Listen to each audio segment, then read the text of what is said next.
কাজে আমার কিন্তু পদত্যাগ হয়নি। আমি কিন্তু এখনো বাংলাদেশের constitutional prime minister, elected prime minister.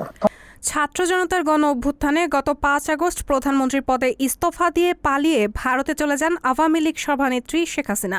তখন সেনাপ্রধান জেনারেল ওয়াকারুজ্জামান শেখ হাসিনার পদত্যাগের কথা জানান। তবে শুক্রবার ফাঁস হওয়া টেলিফোনের কথোপকথনে শেখ হাসিনা জানান তিনি এখনও পদত্যাগ করেননি।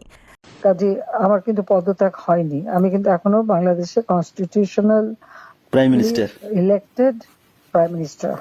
বেলজিয়ামে অবস্থানরত নোয়াখালীর সোনাইমুড়ি থানার ছাত্রলীগের সাবেক সেক্রেটারির সঙ্গে টেলিফোনে একথা জানান শেখ হাসিনা। ফোনালাপে শেখ হাসিনাকে বলতে শোনা যায়, সে তো জোর দখল করেছে, তার কোনো লিগ্যালিটি নেই। উপদেষ্টা বলে আমাদের কোনো পদ নাই।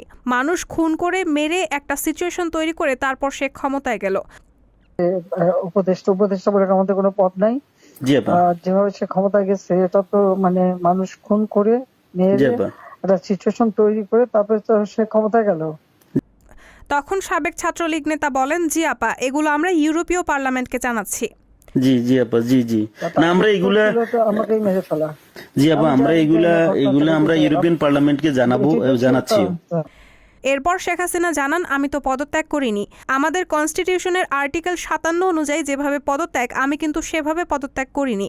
সে কিন্তু 6 তারিখের জায়গায় 5 তারিখ নিয়ে আসলো। 5 তারিখে নিয়ে আসার ফলে এমনভাবে চারদিকে লোক ঘেরাও, আমি দেখলাম যে এখন যদি ফায়ার ওপেন করে আমার এখানের সিকিউরিটি, তাহলে অনেক লাশ পড়বে। লাশ ফেলে আমি ক্ষমতায় থাকতে চাই না।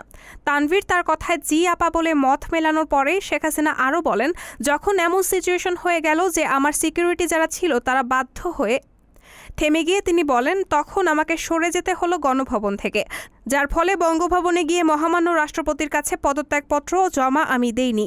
কাজেই আমার কিন্তু পদত্যাগ হয়নি। আমি এখনও বাংলাদেশের কনস্টিটিউশনাল ইলেক্টেড প্রাইম মিনিস্টার। সাবেক ছাত্রলীগ নেতা তখন বলেন, ইনশাআল্লাহ আপা, আপনি চলে আসবেন তো, আর বেশি দিন নেই। চারিদিকে লোক ঘেরাও, আমি দেখলাম যে এখন যদি ফায়ার ওপেন করে আমার এখানে সিকিউরিটি, তাহলে শত শত লোকের লাশ পড়বে। জি আপা, জি সেটা লাশ ফেলে আমি ক্ষমতা থাকতে চাই না। শেখ হাসিনা বলেন, তারপর ফলস ছবি দেখানো হলো, আমি সই করছি। সেটা হলো আমার ভিজিটিং বুকের সই। ছবিটা ভালো করে দেখলে দেখা যাবে ওইটা একটা মোটা বই। ওরকম কোনো বইয়ে প্রাইম মিনিস্টার সই করে পদত্যাগ করেন না।